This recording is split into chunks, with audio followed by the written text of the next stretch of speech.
गौर साहब, अब शहबाज साहब ये कह रहे हैं कि जो उस मीटिंग के मिनट्स थे, अगर उस मीटिंग में हमें गद्दार करार दिया गया है तो सबूत के साथ बात की जाए, सबूत सामने लाए जाएं।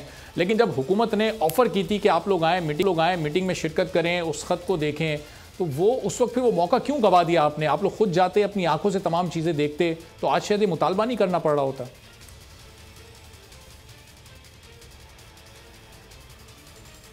बिस्मिल्लाहिर्रहमानिर्रहीम। देखिए अरबाब साहब, आपने 2-3 सवालात किए हैं एक सवाल के अंदर, तो मैं आपको अलग अलग तमाम चीज़ों की वजाहत करूँगा। जी देखिए, गुजारिश ये है कि तहरीक अदम एतमाद एक आइनी मरहला है, और आपको पता है पाकिस्तान के 22 करोड़ अवाम जानते हैं कि इस गैर आइनी हुकूमत जो कि RTS सिस्टम की पैदावार है, जो कि ऑलरेडी वोट चुरा कर आई थी, तमाम अपोजिशन ने जो है वो मशावरत के बाद ये तय किया कि इस गैर आइनी हुकूमत को किसी आइनी तरीके के साथ हटाया जाएगा। तहरीक अदम एतमाद पेश करना हमारा आइनी हक है, हमारा आइनी हक था, और वो हमने तहरीक पेश की।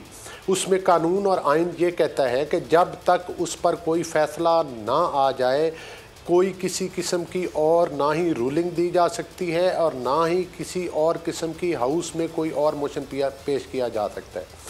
तहरीक अदम एतमाद पेश हुई। यहाँ पर 2 चीज़ें मैं आपको बताऊँगा जो कि काबिल ज़िक्र हैं कि एक तो जिस तरह से कि इन्होंने 3.5 साल में जो है पार्लिमान की कारकर्दगी को बिल्डोज़ किया, उसको भी उस दिन आपने देखा कि इन्होंने बिल्डोज़ किया।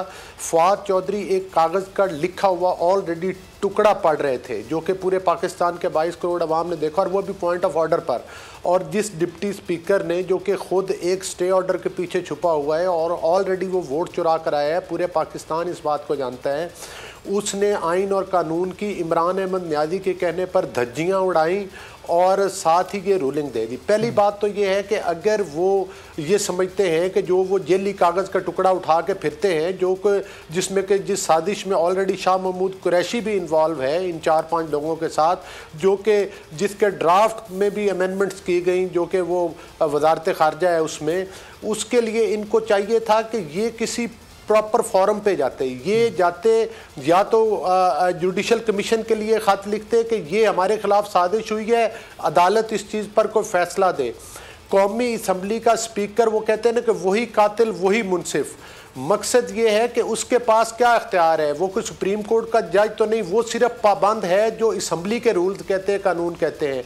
और अगर उन्होंने एक पॉइंट ऑफ ऑर्डर पर एक बंदे को बोलने की इजाज़त दी, तो आया उन्होंने अपोजिशन में से किसी को उस पर कोई सफाई देने या वजाहत देने का कोई मौका दिया? दूसरी बात यह है कि वो उस पर रूलिंग दे ही नहीं सकते, फैसला सुना ही नहीं सकते। आपको याद होगा कि जब मियां नवाज शरीफ साहब की हुकूमत थी तो इमरान अहमद न्याजी ने एक इल्ज़ाम लगाया था कि ये जनाब हुकूमत एक मुनज़्ज़म धांधली के जरिए आई है। फिर उस पर एक जुडिशल कमीशन बना था और उसमें हम सुप्रीम कोर्ट में गए थे। फिर सुप्रीम कोर्ट ने हमारे हक में फैसला दिया था कि ये कोई धांधली की पैदावार हुकूमत नहीं है, ये प्रॉपर इलेक्टेड हुकूमत है।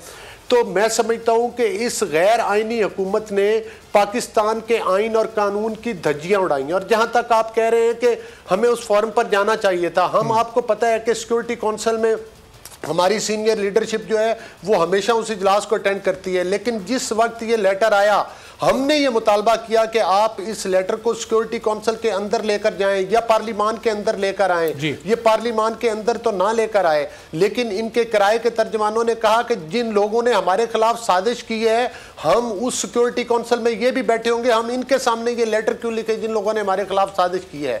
तो इसका मतलब ये है कि जब इमरान अहमद न्याजी अपनी पार्लिमान में अक्सरियत खो बैठा, जब मुल्क को मुआशी बहरान में धकेल के पाकिस्तान की मुआशी तबाही करके, ये मतलब है कि अवाम में भी अपनी रूट्स खत्म कर बैठा, तो फिर उसके बाद इसने एक नया ढोंग रचाया पाकिस्तान का आइन तोड़ने का, पाकिस्तान का कानून तोड़ने का। कोई दावतनामा पहुंचा नहीं, उन्हें प्रॉपर कोई इन्विटेशन नहीं दिया गया। इस पर मजीद भी जरा गुफ्तगू करते हैं। सब्सक्राइब करें और बेल दबाएं ताकि कोई खबर रह न जाए।